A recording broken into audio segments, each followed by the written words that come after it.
Good morning, everyone. This is Jeff Fraser. We are pleased to have everyone joining us today through remote Zoom. I have with me my partners, Cathy, Tracey, and Neil Williams. We are going to provide information to you this morning about the Families First Coronavirus Response Act. I thought maybe it'd be helpful, because we've been trying to keep up on things pretty regularly, to hear some of the things that happened over the weekend. First of all, the Governor Whitmer has issued an executive order directing that all non-essential personal service businesses close beginning yesterday through April 13. Ohio Governor DeWine issued a stay-at-home order effective today at 11:59 p.m. The National Guard has been called out to California, New York, Washington to help with COVID-19 issues. We have 8 states that have shelter-in-place orders, including California, New Jersey, New York, Ohio, Louisiana, Delaware, Illinois, and Connecticut. So it's interesting times that we are in right now, and our hope today is to make sure that we spend an hour getting you up to speed on the emergency FMLA and the emergency paid sick leave. We're going to spend about an hour today. Tomorrow at 8 o'clock, we're going to have essentially any questions that we're not able to answer today, we're going to answer tomorrow for an hour, maybe a little bit longer. 3 parts to the process today. The first part is that Cathy Tracey is going to be handling the emergency paid sick leave. The second part will be myself dealing with the emergency FMLA, and then Neil Williams will handle the tax implications with some new updates that occurred on Friday from the IRS and Department of Labor, which will give you more understanding on how you get those tax credits 100% right up front. So we'll get to that point as we go. I always crack up about this slide. Essentially, it's that commercial for weight loss or hair gain. The voice at the end says, you know, this might cause night sweats, day sweats, diarrhea, constipation, restlessness, sleeplessness. We hope that our presentation doesn't cause any of those things. Most of you work with us on a regular basis, and we work really hard to give you practical advice. We're going to work hard to do that here today for an hour. So let me get this teed up for Cathy to pick up. We want to make sure everybody understands that this new law was signed by President Trump on March 18. It goes into effect on April 2. So that's next week, Thursday, is when this new the new requirements for the paid sick leave and the emergency FMLA go into effect. The 3 topics, again, that we're going to be talking about today is the Emergency FMLA Expansion Act, and we're shorthanding those to either Emergency FMLA or FMLA EA, because the rest of that gets to be kind of a mouthful. And then second, the Emergency Paid Sick Leave Act, either EPSLA or Emergency Sick Leave. And then the tax credits for paid sick and FMLA EA. Again, we're going to talk about the sick leave first, then we're going to discuss the Emergency FMLA Expansion Act, and then we'll get to the tax credits. So I'm going to turn it over to Cathy to talk about the Emergency Paid Sick Leave Act. Thanks, Jeff. So the Emergency Paid Sick Leave Act, as Jeff mentioned, is going to go into effect on April 2nd, and it will continue through the end of this calendar year. And generally speaking, what it's going to do is provide all employees with the right to take paid sick leave for specific COVID-19 related reasons. So who does this cover? Pretty much everyone. So with respect to employees, it's going to cover both full-time and part-time employees in both the public and private sector. There is one important caveat for employees who are healthcare providers or emergency responders. For those folks, their employer can make a decision to exempt them from the ability to use this paid sick leave. It's not clear at this point what that will look like because we don't have any DOL regulations yet. I would expect that employers would be able to somehow either pick through individual decisions based on need, or be able to choose specific categories of leave that it would allow employees to take or not take. So for instance, an employer may be able to say healthcare providers can take paid sick leave in order to, for an issue that relates to their own personal health situation. So if they are suffering from COVID-19 symptoms, but may not allow them to use paid sick leave to care for their family members. But that's kind of a wait and see sort of question, because there is no specific guidance on it. One thing I would recommend is that once we have a little more information, to the extent employers of healthcare providers or emergency responders are going to exempt some of those folks from the ability to use emergency pay leave, that they create some good policies and procedures for making those decisions, so as to minimize any exposure to a discrimination claim. In terms of employers who is covered, to the extent you are a public sector employer, all of you are covered if you have at least one employee, and there is no cap on the maximum number of employees you can have. For private sector employers, you are only covered if you have fewer than 500 employees. One of the very common questions that we've been receiving from clients, as well as in advance of this webinar, is how do we count this? How do we count the number of employees where we have commonly owned subsidiary companies? So if we have a parent company and then multiple different subsidiaries, how do we determine if we meet the 500 employee threshold? The EPSLA doesn't specify how employees will be counted, but because this is part of the FLSA and the Department of Labor is going to be administering this act, we expect that they will use the same test that we use when we are deciding under the FMLA if employers meet the 50 employee coverage threshold. That test is called the Integrated Employer Test. And when you use that test, you basically consider 4 different factors. One is whether there is common management. 2 is the extent to which operations are interrelated. The 3rd is whether there is centralized control of labor relations. So, and this is one of the most important factors, are decisions being made by the same vice president of HR, or are decisions really only being made at the subsidiary level?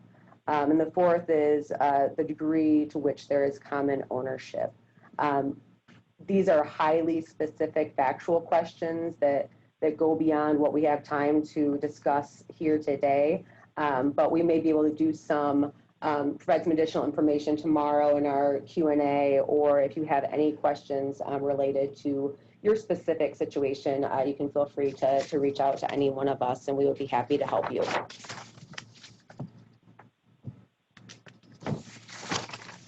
So a key question is, when can you actually use this emergency paid sick leave?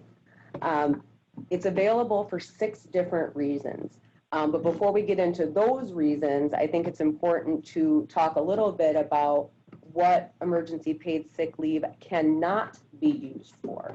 I think one common misperception is that emergency paid sick leave can be used for any type of absence that is somehow related to COVID-19.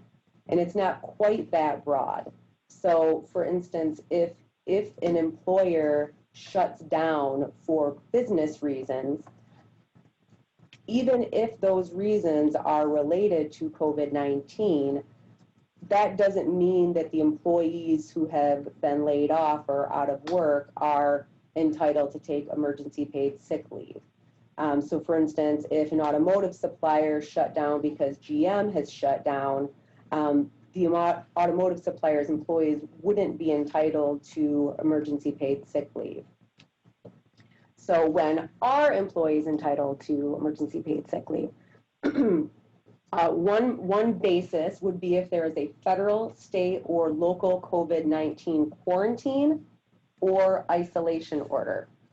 There's been a lot of discussion, certainly within our employment section, as to whether this would be covered by the executive orders that we've been seeing coming out from governors and some localities, and whether it would be covered by just a general order that might be coming down from Governor Whitmer or the federal government requiring shelter in place with certain exceptions for emergency purposes.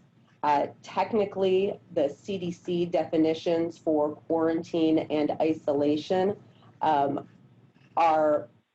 would not cover the types of executive orders that have been issued so far.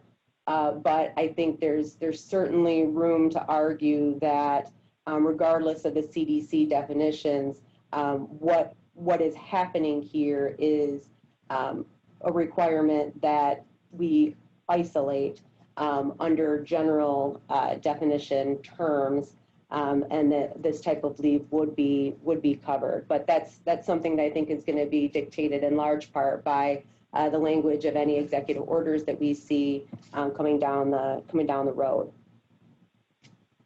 Another reason why an employee may be able to take paid sick leave would be if he or she has been advised to self-quarantine due to COVID-19 concerns.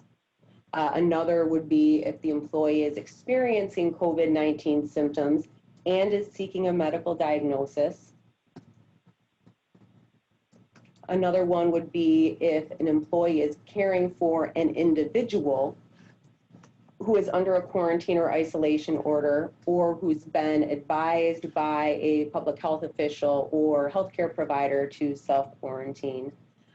Interestingly, there isn't a definition for the word individual used in this context.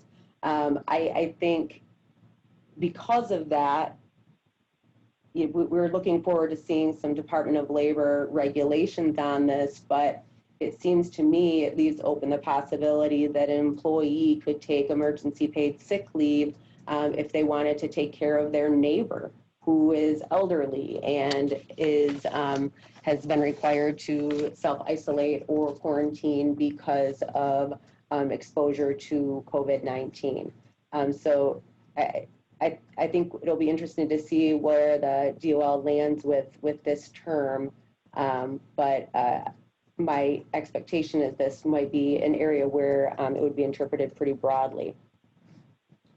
Another reason to take paid leave would be if the employee is unable to work because they are caring for a son or daughter whose school has been closed, which as of now is all of the schools in Michigan and the schools in many, many other states, with the expectation that there's probably more to come. Employees also can take paid sick leave if their son or daughter's place of childcare has been closed or their childcare provider is not available due to COVID-19 precautions. There's no limitation here on the childcare provider being some sort of licensed care provider. So arguably, if you pay your mom to watch your child at home, that person would be considered a child care provider. The term son or daughter is the same as it is under the FMLA. So that would mean that a son or daughter would include anyone who is a biological, adopted, or foster child, a stepchild, a legal ward, or the child of a person standing in local parentis who's either under 18 or incapable of self-care due to a mental or physical disability. The final reason that employees would be allowed to take paid sick leave would be if the employee is unable to work because the employee is experiencing any other substantially similar conditions which Health and Human Services has declared in consultation with the Secretary of Treasury and the Secretary of Labor. This is sort of a catch-all provision that we're not entirely sure what it is intended to capture. I expect that it may be intended to give the state and federal government some latitude to include any sort of new virus or related virus or some changed situation that falls along the same lines as COVID-19. Arguably, it could also be used to broaden the definition of what a quarantine or isolation order would be according to the CDC. But that's another area where we're looking forward to some additional guidance. So what does this mean in terms of how much time an employee is going to be paid for?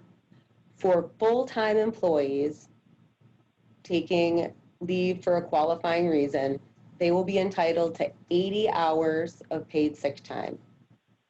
For part-time employees, they are also entitled to paid sick time. What you would do to find out what they're owed would be average the numbers of part-time employees, average the number of hours that they work over a 2-week period.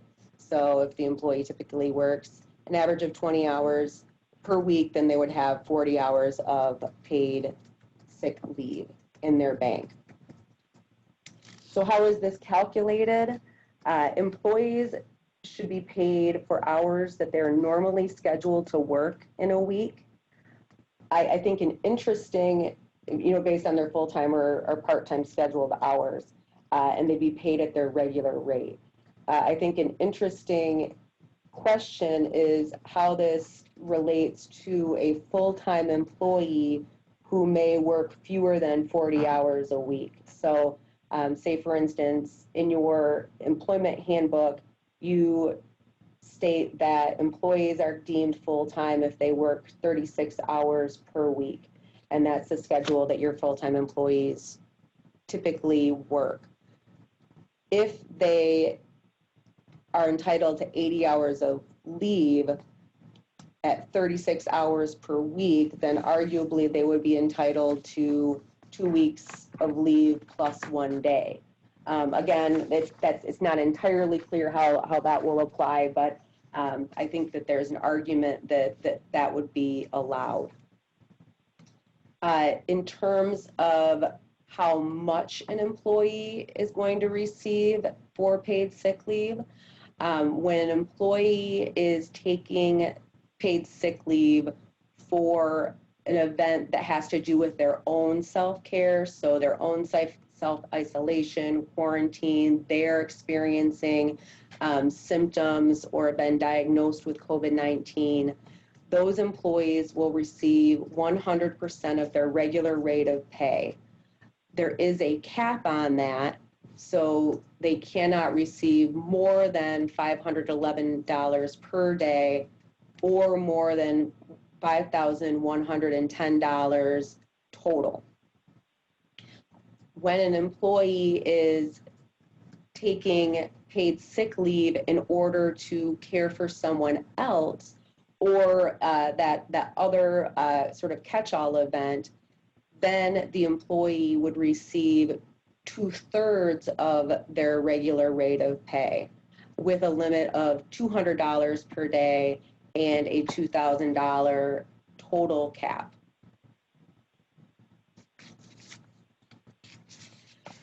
So how does this apply when you have a part-time employee whose work week fluctuates? In that situation, what an employer would do if they are unable to determine with certainty the number of hours an employee would have worked is you'd look back at the previous 6 months and average the hours that they worked over that time period.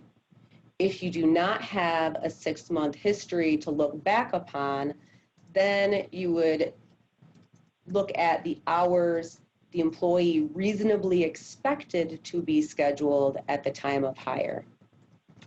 Not surprisingly, given that the Emergency Paid Sick Leave Act ends as of the end of this calendar year, it does not provide for any sort of carryover from year to year.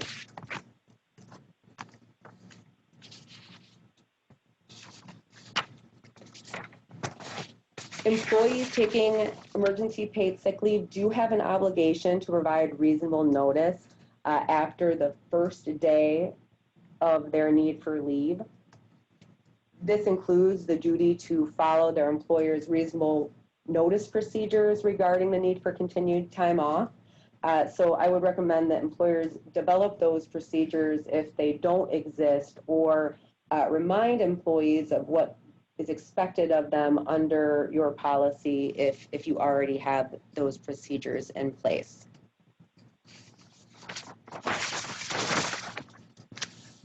So when does emergency paid sick leave entitlement end? It ends on, for an actively working employee, it ends on the next scheduled work shift after the employee doesn't need emergency paid sick leave anymore. One of the questions that we've received from many clients is whether employees can take emergency paid sick leave on an intermittent basis. That's not specified in the law, but our interpretation of it is that intermittent leave would be available. One reason is that it does suggest that it could be used on a daily basis. Also, it can be used for childcare purposes, which could very likely change from day to day. Another common question that we've received is, how does emergency paid sick leave coordinate with other forms of paid leave? Can we have an employee use available PTO or PMLA or sick leave first, or can we have them run concurrently? The answer to this one is pretty clear, and the answer is no, you cannot. The emergency paid sick leave is in addition to any other paid leave that the employee has available as of April 2nd. One question is whether employers could change their paid leave policy in anticipation of being subject to this Emergency Paid Sick Leave Act, so that they're not really paying both for emergency paid sick leave on top of all of the other, generous paid leave that they may provide. I think that there is an argument under the statute that it would be unlawful because of this provision that requires paid sick leave to be used first if the employee so chooses. But I do think that it's an open question. Arguably there could be employers out there who, for reasons unrelated to wanting to avoid paid sick leave, feel that for financial reasons they cannot afford anymore to provide as generous of leave policies as they had in the past. So I think that's an open question as to whether they can make some changes there. I would think under those circumstances they probably could, but that's one of the areas that I think we're going to have to look into. Also, I think if that was something that an employer was considering doing, I would recommend that they consider at least a couple things. One, what is going to be the long-term impact on employee morale if you, as the employer, are making a change to their sick leave policies in this current environment in order to avoid having to pay them additional sick time for this type of purpose. The second is whether it's even necessary to do this for financial reasons, given the available tax credits that we'll be discussing later. There are a couple of specific employer prohibitions in the Paid Sick Leave Act. One is that you cannot force an employee to look for or find replacements to cover their own position. So I know that our restaurant industry has been largely shut down at this point, but other than for takeout, but it used to be an industry practice that oftentimes if a server had to take time off, they would find their own replacement to cover their shift.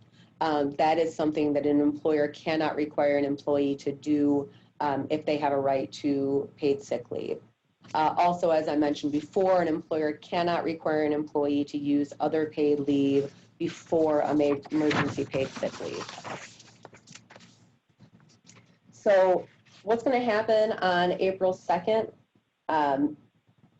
Just to reiterate, emergency paid sick leave is going to be immediately available to all full and part-time employees. So if you have an employee who on April 1 is off on a paid medical leave for these purposes because they are having symptoms of COVID-19 and seeking a diagnosis, for instance, as of April 2nd, the employee would be entitled to change that PMLA over to paid sick leave. It does not matter how long the employee has worked for the employer. If the employee was hired by the employer on April 1, they would still be eligible to take emergency paid sick leave on April 2nd. And again, it bears reiterating over and over and over again. The employee has the right to decide whether to use paid sick leave first or to use some other form of sick leave. The new law does require that employers post notice of employees' rights under the Emergency Paid Sick Leave Act, as is required under most state and federal employment discrimination laws. The Department of Labor is supposed to have a model notice completed for employers by next Wednesday because it was supposed to be done within 7 days after the enactment of the FFCRA. The Department of Labor is also supposed to be have regulations completed for us prior to April 2nd. DOL held a town hall telephone conference last Friday and said that they are working furiously on getting those out. Typical of most employment laws, there are provisions that prohibit employers from discharging, disciplining, or discriminating against employees who are exercising their rights under the Emergency Paid Sick Leave Act. So any employees who take leave consistent with the Act, who file claims under the Act, or have testified in any Emergency Paid Sick Leave Act proceeding would be protected from any sort of discrimination or retaliation.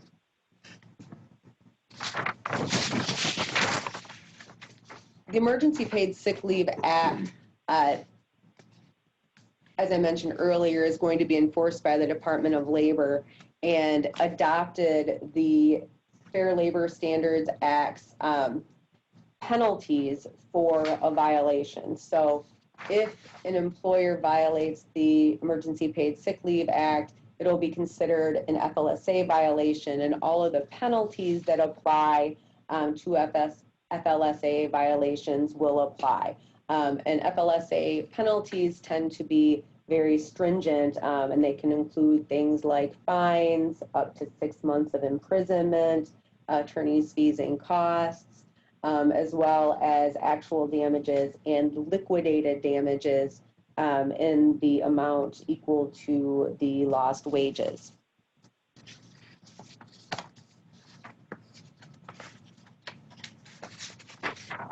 In keeping with the idea that the Emergency Paid Sick Leave Act provides additional benefits and isn't trying to take anything away from employees, there are specific rules for how that law should be interpreted so as not to diminish any other rights that employees would have. So when we look at this law, we are supposed to read it in a way that it won't take away any other rights that employees have under federal, state, or local laws, or under their collective bargaining agreements, or under any other sort of employer policy. Employers do not, however, have the obligation to pay employees for unused emergency paid sick leave if the employee leaves employment. So if they resign, if they're terminated, if they retired, they're not required to pay that out. I also expect that an employer would not be required to pay out paid sick leave that's left in an employee's bank as of December 31st, if there is any remaining since the rights under this act end next calendar year.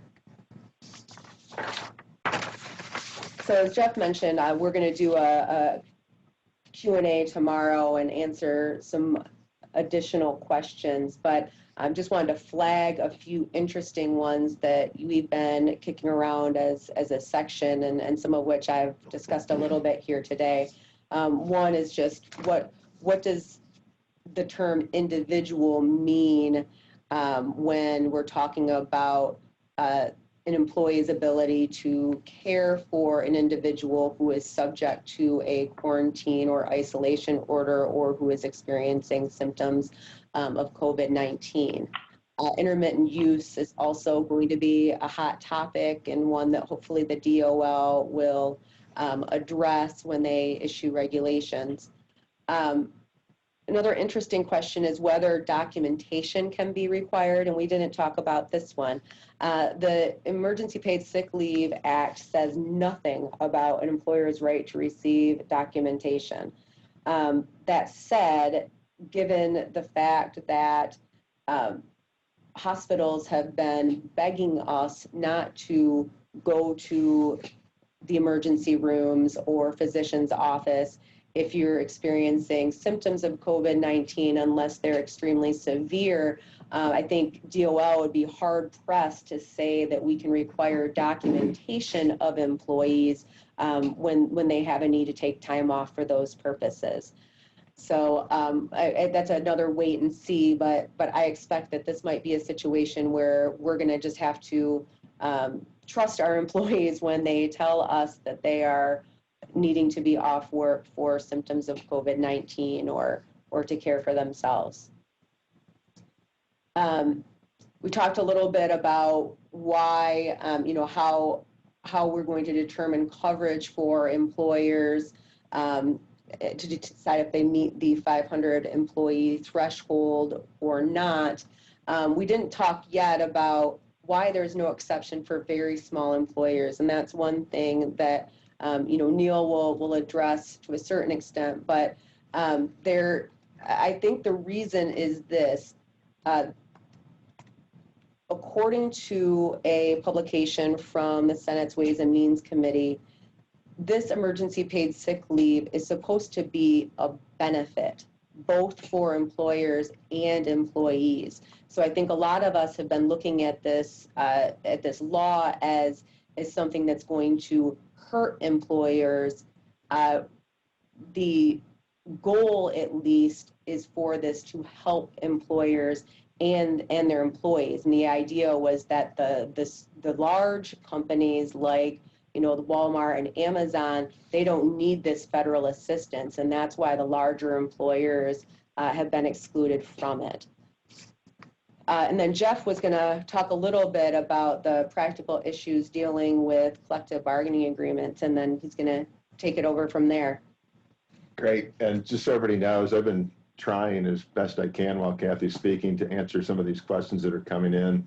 I think I've failed miserably on trying to keep up. I think we still have about 90 questions. We'll be able to cover a number of those tomorrow, and if we have a little bit of time at the end, we'll try to cover some of those.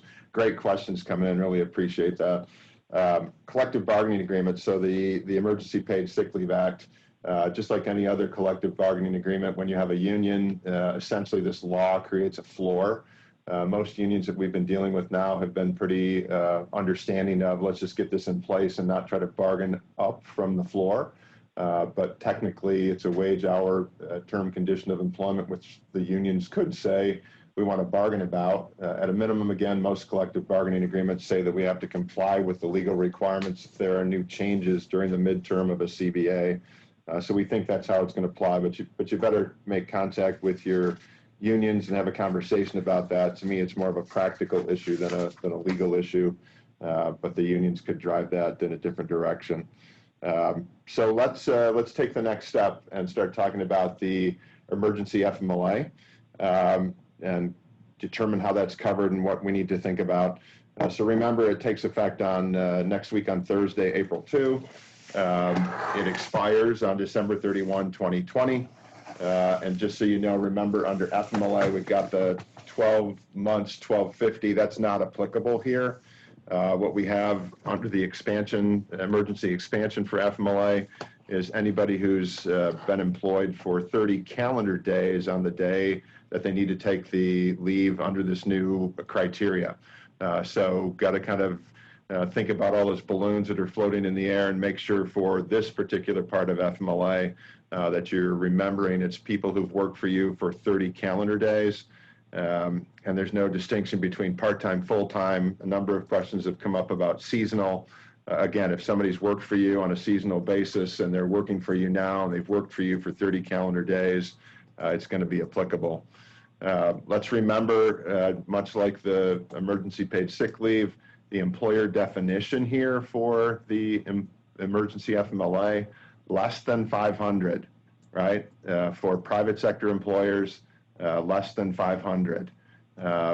Again, 500 or over, not counted. And we'll talk about the integrated employer test a little bit later on. Same test in our judgment will be used for the emergency FMLA as is used on the emergency paid sick leave. For governmental employers, and that includes, if you go back to all the definitions, back to the FLSA, which is where the FMLA directs you, it's essentially any governmental entity, federal, state, local, school district, county, municipal entity, and it really is covered regardless of size. So if you've got more than 500, it appears that you would still be covered under these exceptions. The new requirements for emergency FMLA. All right, so what can you take this time off for? And there are a couple of critical issues here that are undefined, and a number of your questions have come in this way, but it's for a public health emergency leave, right? And we've got COVID-19, which is the public health emergency definition declared by a federal, state, or local government. And as Cathy mentioned, we're assuming, and I think it's fair to do that, that based on all of the, work at home, stay in place discussions, pandemic designation by the federal government, that we have a declared federal, state, or local government public health emergency. But it's arguable, right? And as Cathy indicated, probably not a good side of the argument to be on when you're trying to make the argument that hey, our employees aren't covered for this new FMLA, right? Because nobody's officially made a federal, state, or local government declaration of public health emergency. I think that's a stretch for employers to try to use, but we wanted to at least point out that language. And remember here, the employee has to be unable. That's a different word from unwilling, uncomfortable, uninterested. All of those things are different, but unable to work, including telework, right? Because the need to care for a son, daughter under 18 years of age when the school or place of care is closed or the child care provider is unavailable. So I want to hesitate there for a second, right? Again, unable, big word. Can we get proof? I mean, I don't know what proof we would actually get. The employee says, I'm unable to do it. We want them to sign a document saying that that's the case. Again, there's no statement in the FMLA Expansion Act that talks about whether we can or can't get documentation. Clearly, most of us know whether somebody's school is closed. Most of us don't know without getting some type of documentation or trusting the employee about the place of care, childcare, or childcare provider being unavailable. So unanswered questions as to whether or not we can get documentation. I think so. The next question would be, should you, because you're forcing employees to get information that they may be uncomfortable getting. But I always talk about the 2%ers, those people who want to manipulate even in the context of a pandemic. We're going to have to figure out how to deal with that issue. So some additional definitions: school, elementary school, essentially K to 6. Secondary, 7 to 12. We're all pretty comfortable with those definitions for the most part. This is not talking about college level, post-secondary. Childcare provider, this one's a little loose, right? It's the normal childcare that you're thinking about, where you take your child and you pay a business entity to watch your children while you're at work or doing other things. But it also says receives money to care for a child on a regular basis. To me, that opens up all of the other types of events that go on all the time.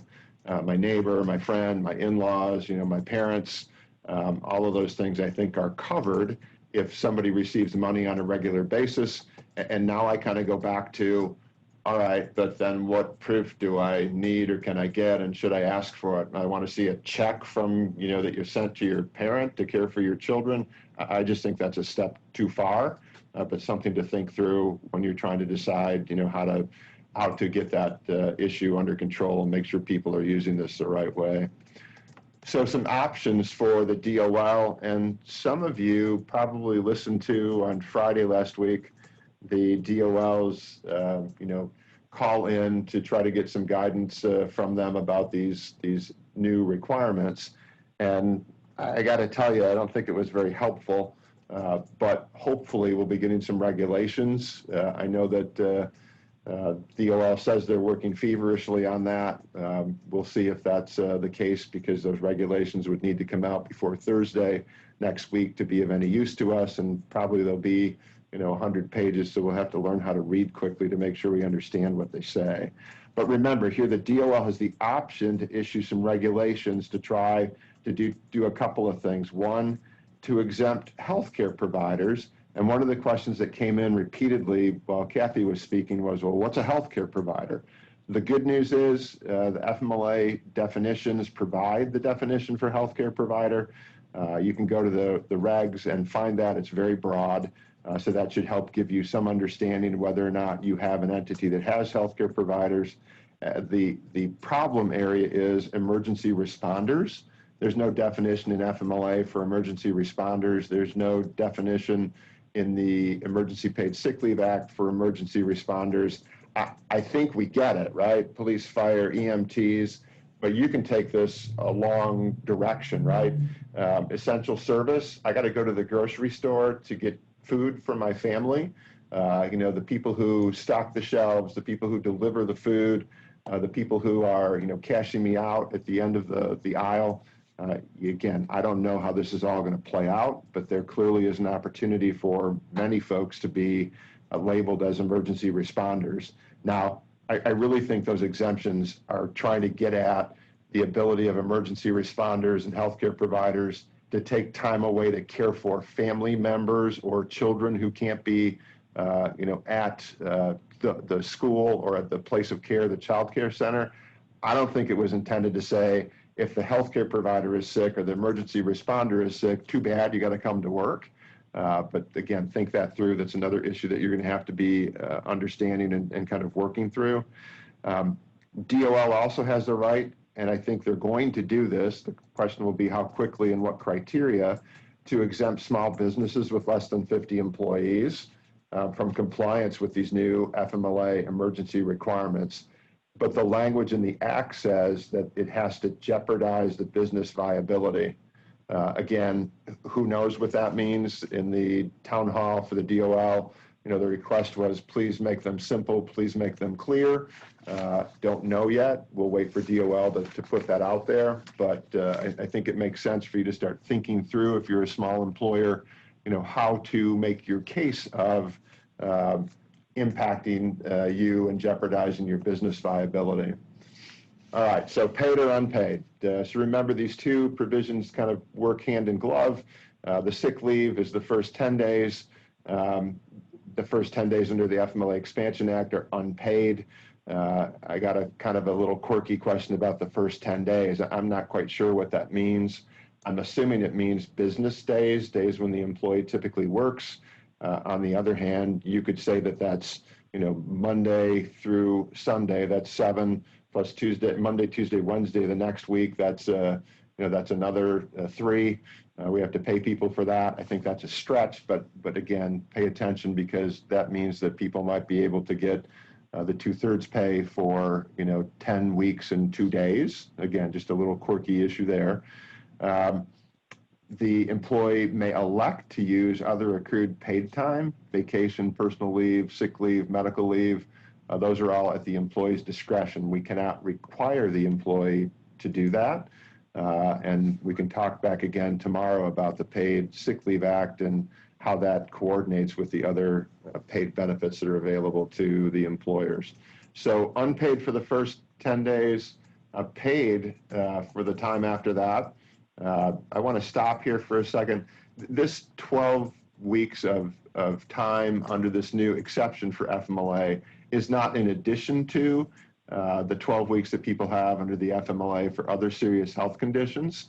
So our best understanding and our judgment is, if you've got an employee who is a frequent flyer under the FMLA, whatever time they have left, depending on what FMLA year you use, is what they would have available under the Emergency FMLA Expansion Act. That pay for the employee is at least 2/3 of the employee's regular rate of pay. And for the hours the employee would typically work, capped out at $200 a day and $10,000 total. And I want to stop there for a second, because remember, salaried and hourly employees are covered under FMLA. And for salaried employees, we can actually determine the hourly rate that they have. And I was kind of playing around with some numbers last night. For a salaried employee who makes approximately $80,000 divided by 2080, that's $38.46 an hour. If you figure 8 hours a day, which I know is a stretch, right? Because people usually work more than that if they're salaried exempt. But at 8 hours a day, that's $307.69 times the 2/3 is $203. So people who are making $80,000 or less, those numbers aren't they're going to get paid. They're going to get paid close to that $200. Just kind of work through those numbers to figure out when you hit that $200 cap. If somebody has a varying schedule, again, we're supposed to be fair and look back for 6 months to see what their schedule has been, to determine whether or not they're going to get, how much they're going to get by way of compensation. If they've not worked for us long enough, we're supposed to indicate what they would have received at the front end when we told them that they were going to come work for us. Notice. So again, I suppose nobody plans on a school being closed or a daycare closure, but if somebody knows that that's happening, they're supposed to give us as much notice as practicable, if it's foreseeable. If it's not, we'll be right back to that position where people give us notice as quickly as possible. Some good news for smaller employers on restoration to a position held, another exception. So if you have less than 25 or 24 or fewer employees, and you meet 4 criteria, right? First of all, your employee takes FMLA leave under this emergency provision. The position no longer exists due to the business conditions which COVID-19 caused. The employer makes reasonable efforts, and I would probably insert the word reasonable good faith efforts to restore the employee to an equivalent position. And the employer takes reasonable efforts for 1 year to reemploy the employee when they come back if that position is no longer available. Then you don't have to reemploy them. Again, if you're exempted on the viability exception, you don't have to worry about this. But if you're a small employer, you've got a little bit of flexibility. I suspect we're going to get regulations, guidance from DOL on this issue. Who knows when we'll get that, hopefully soon. Some special rules. Again, if an employer employs healthcare providers and or emergency responders, again, healthcare providers is defined in the FMLA regs, emergency responders not defined, but I think fairly common sense. You may decide to preclude them from the emergency FMLA provisions. Again, I'm thinking that this exception really was intended to say exclude them from caring for their children, right? Not if they have to be off for themselves for serious health condition under the normal FMLA requirements. But we'll see how that plays out. Some interesting questions before I turn this over to Neil to talk about some of the tax issues. So again, just confirming our belief and understanding, this is not an additional 12 weeks of leave. It's part of the 12 weeks you have. If you've already used part of your 12 weeks, then you're entitled to the remainder for the provisions that are provided here if you qualify. We know that healthcare providers are defined extensively in the FMLA regs. That's where we go to look. Emergency responders are not defined. Let's see what the DOL does there. Salaried employee pay conversion and pay. Remember, our salaried employees, to the extent they're taking time off under this new FMLA emergency provision, get to be paid up to the caps just like anybody else would. We believe under the FMLA that the integrated employer test applies. So if you've got less than 500 employees, $499 and less, you're covered. If you have 500 or more, you're not. And that was a question that came in repeatedly while Cathy was speaking. That's our best judgment. We think that that's accurate because the FMLA regs define the integrated employer test. Just a little side note, the FMLA regs use the integrated employer test because they wanted more employers covered under the original FMLA. And now with the integrated employer test, they'll have less coverage for big employers. So we'll see what the Department of Labor does with that. And then the final question that was kind of floating around our office is documentation, what can be required. The FMLA without the new provisions talks about med certs and what you can do. I suspect that an employer will be allowed to do this and get documentation. But I could see the DOL saying, look, it's a pandemic, it's an emergency, you know when schools are closed, we don't think you should be meddling with employees. So again, we think you can get it. We suggest you do it the same way for any employee that you're asking, but be careful. We may hear before Thursday next week that this has changed. All right, I'm going to turn this over to Neil to talk about the refundable credits for FMLA and paid sick leave. Thanks, Jeff. So the tax credits become important here because, like Cathy mentioned earlier, Congress's goal was that this act would be good for workers and good for businesses. And so workers are able to take their paid leave, and the way that they're keeping this good for business is that businesses are going to receive 100% reimbursement for providing that leave. And the way that the act does this is through a 100% reimbursement and a dollar for dollar refundable tax credit. And the credit will cover, in the second bullet on this slide, or on, sorry, in slide 30 when we get there, the credit covers all of the costs that are required to be provided by the Act. So there's a few bullets in the slide that talk about that same $511 per day and $5,110 total for self-care events, $200 per day for care for other events, and then $200 a day and $10,000 total for FMLA. Those are the same bullets that you saw earlier in the slide laying out what's required to be provided to employees. So what that means is that everything that you're required to provide, you have the ability to recoup through the 100% tax credit. The next bullet down is an important point. The tax credit, in addition to covering the pay that you have to provide your employees, the credit also covers what they're calling the employee's allocable share of the employer's cost of providing a group health plan. The IRS is going to provide guidance on how you calculate that allocation, but effectively what they're saying is that you can look at the cost of your group health plan and prorate it out to your employees. And then for employees that are taking leave provided under the Act, in addition to claiming a credit for their wages, you can also claim the credit for their prorated portion of your group health plan costs. And I've been talking about this in terms of employers and employees, but there's also the Act provides the tax credit for self-employed individuals for both, all of the same, whether it's self-care, care for others, or FMLA. You have the ability to take the same credits if you're self-employed and you're paying your own share of the employer's portion of your employment taxes as a self-employed individual. So on the next slide, we get into the process for claiming the credits. And on early last week, when the Act was announced, one of the first big questions, especially for businesses that are foreseeing a cash crunch while we ride out the crisis, was how fast will we be able to access these credits? Because the typical process of, withholding employment taxes, making your deposits, and then filing a return and waiting for a check is not ideal for businesses that are expecting to have liquidity issues in the coming months.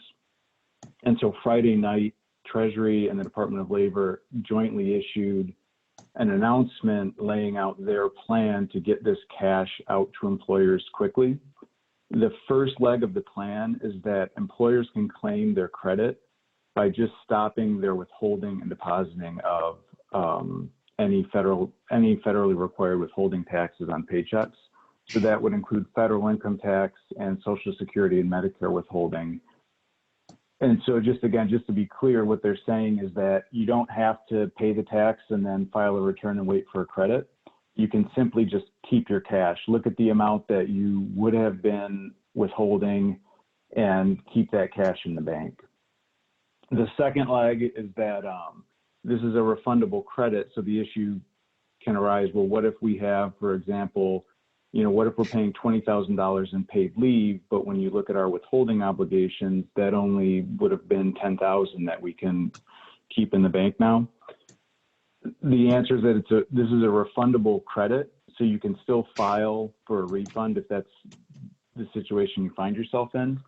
And the IRS has promised that they're going to provide what they call the streamlined form for submitting those refund requests, and that they're going to issue the refunds as quickly as possible. And again, that the announcement was heavy with acknowledgments that the government knows, or Congress knows, that a lot of businesses are going to be feeling a cash crunch, and they're going to do as much as they can within their means to get the cash benefit of these credits out to employers who are providing leave as soon as possible. And all of that comes with the last bullet here, the typical disclaimer that there is some nuance to the rules. So, you want to talk to your internal and external tax advisors before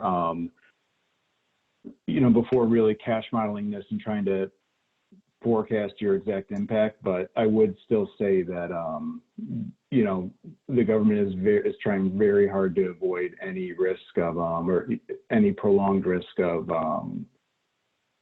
companies not being able to stay liquid because they're providing this paid leave. So Neil, thank you so much for jumping on and getting to some of the tax issues. We've got about, 5 or 6 minutes left. What we thought we'd like to do is move forward and answer some of the questions that have been asked. So what I'm going to do is I'm going to repeat the question and then provide an answer. Remember, tomorrow, and I think we have 171 questions that are still open on the presentation. We will get to as many of those as possible tomorrow as well, but we've been tracking those questions. So here we go. Any update on the businesses with 500 plus employees? Yeah, it's the integrated employer test for both the paid sick leave and for the FMLA emergency leave. Are we allowed to run our current PTO programs concurrently with the mandated relief requirements? Our answer is no. We really think you've got to let the employee decide. It's the employee's option. And I think you run a risk if you try to eliminate those paid time before we before we get to the April 2 date, right? And again, Cathy, Neil, jump in as we go through these. Can an employee refuse to work from home and collect benefits? So remember, we talk unable to work. The question is, what does unable mean, and how much proof can we get? You know, we're going to send a monitor out to the house to find out whether they really are unable or not. I mean, it's really tough, and I think the intent was to allow employees the right to kind of self-regulate and decide whether that's the case, but we certainly understand the employer frustration with that. Can time off be incremental, or must it be consecutive full days? Our view under both the FMLA emergency and the paid sick leave time is there's nothing that says it can't be incremental. And so we're thinking that it can. I think people probably will use it consecutively, but I don't think we can prohibit them, at least until we get guidance from the Department of Labor about that. Maybe we'll get that before Thursday. This one came up frequently. Can we still get the tax credit for paying employees in March? And I answered a couple of those questions with the, no good deed goes unpunished. And I really think that if you make payment before April 2, the argument from the 2% employees is going to be, well, thanks, I appreciate that. Now give me the additional 10 days. And I think that's a strong argument. So I'd be very careful about whether we use any of this time and try to retroactively say that it was applicable at that time. Documentation, can we ask that for the FMLA school closure, childcare? Again, remember the local DOL folks are the ones who are going to be investigating this, and they're probably not, when they can work, telework, et cetera. I'm thinking they're not going to be too favorable with us when we're asking for documentation, but I don't think there's a prohibition on doing that. We know when the school is closed. We know, we don't always know if a child care provider is closed. And so I think you can. I think you just need to be careful about how far you push that and make sure it's uniformly applied to everybody. Let's see. How does a layoff impact the use of this time? So, great question. If we lay people off today or before the 2nd, and we do that for whatever reason we do it, are people going to be able to argue on the 2nd that they've got the ability to collect on some of these requirements? Our thinking is no. And if you do the layoff before April 2, then you didn't do it consistent with the Act requirements. But again, we'll wait for Department of Labor to give us guidance. Cathy? Yeah, well, and also if they're laid off as of April 2, then they don't really need leave because of one of the specific purposes in the Act. So I don't see how they'd be qualified. I think you'd have to bring them back if you wanted to allow them to take that sort of leave. Yep. Let's see. We've talked a number of questions about the tax refunds. I think those are clear. Again, it's dollar for dollar. We can withhold the FICA FUTA, the other examples that Neil gave you related to what we pay in, and I think that's a good thing. I'm going to take a couple more, and then I think we're going to shut it down and pick it up again tomorrow. Somebody's asking if there is a pregnant employee who's taken off work due to COVID-19, are we to track FMLA hours? I think then the person has two reasons that they're off on FMLA. One is related to pregnancy, one is related to COVID-19. If it's truly COVID-19, then the person would be eligible for the FMLA emergency paid time off, even though they've got another condition for which they're off. So look at those serious health conditions carefully. I think that's where we'll stop. Look, we really appreciate, and I think we're up to 186 additional questions. We'll pick this up again tomorrow, 8 o'clock, and start answering those questions. I think there'll be 3 of us working on that for you. Thank you so much for attending. We know this is a complicated area, and we appreciate you hanging with us to get the information you need. Have a great day, and everybody be safe.